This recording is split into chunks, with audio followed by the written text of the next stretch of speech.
diamalkan oleh para ulama-ulama kita sampai sekarang ini. Ya.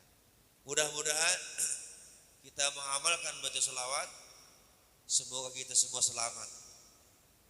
Semoga kita selamat, dapat syafaat sampai kepada akhirat, berkumpul dengan Rasulullah SAW. Ini selawat punya hikmah, punya rahasia yang sangat besar untuk menumbuhkan cinta kepada Allah. Ya, baca selawat agar kita cinta dengan Rasulullah. Kita baca selawat agar cinta terhadap agama. Baca selawat agar cinta ilmu, cinta belajar ilmu.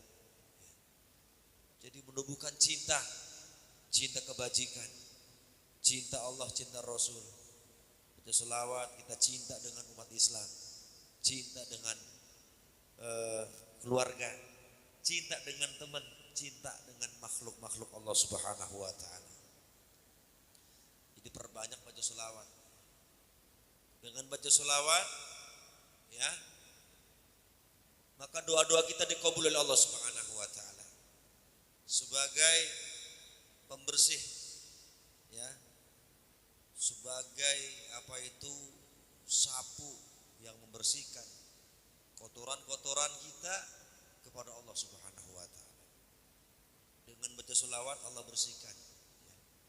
Selawat itu membersihkan hubungan kita kepada Allah Subhanahu wa taala.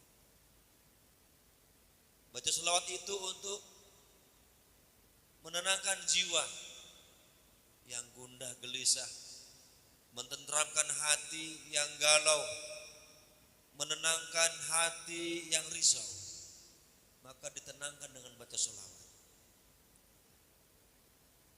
Selawat ini hadir sebagai pelebur dosa. Dosa-dosa kita yang tebal, dosa-dosa kita yang berkarat, dosa-dosa kita yang bernumpuk-numpuk, bertumpuk-tumpuk seperti sampah, disapu bersih dengan membaca selawat kepada Rasulullah Sallallahu Alaihi Wasallam. Dengan baca selawat ini menggetarkan badan, menggetarkan hati, jadi gerak semua urat-urat kita yang mati, saraf-saraf kita yang mati, digerakkan semua, disambungin kabel-kabelnya, ya, kabel-kabel yang ada di badan kita ini yang putus, sendi-sendinya putus, urat-uratnya putus, ya, disambungkan sehingga dengan baca selawat jadi sehat, jadi gerak. Dengan baca selawat meluruskan pola pikir kita, pikiran yang buruk, ucapan yang buruk, niat yang buruk, hati yang buruk, tekad yang buruk, semuanya akan hilang, ya, diluruskan, ya, dengan baca selawat kepada Rasulullah SAW. Dengan baca selawat mencerdaskan otak, hafalan yang lemah, ya, ingatan yang lemah, ya, otak yang lemah, ya, hafalan yang lambat dan lemah, dikuatkan dengan baca selawat kepada Rasulullah Sallallahu Alaihi Wasallam. Dengan baca selawat sebagai obat untuk segala macam penyakit jasmani, rohani, sakit lahiriah, batiniah, ya, penyakit dalam, penyakit kanker, penyakit jantung, penyakit paru-paru, semua segala penyakit disembuhkan melalui baca selawat kepada Rasulullah Sallallahu Alaihi Wasallam.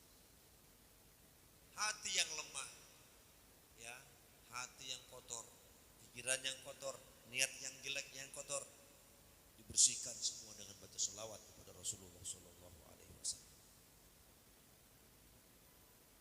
Badan yang malas untuk sholat, badan yang malas untuk ngaji, badan malas untuk bangun malam, badan malas untuk ibadah, badan malas untuk berbuat kebaikan, susah diajak kebaikan, susah diajak ibadah.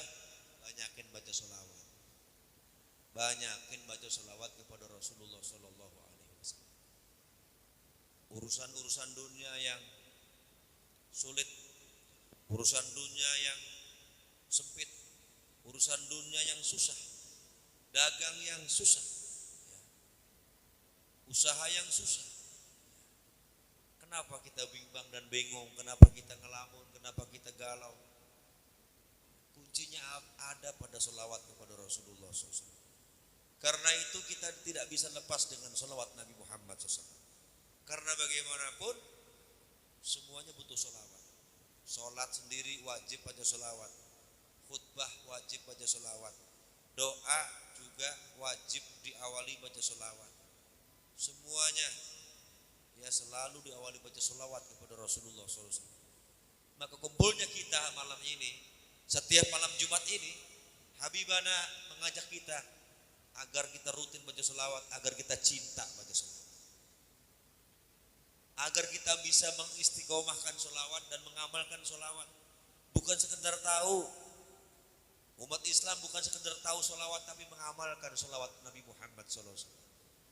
Dan selalu cinta terus melekat dengan darah daging kita, menyatu dengan daging kita, bersatu dengan jiwa kita.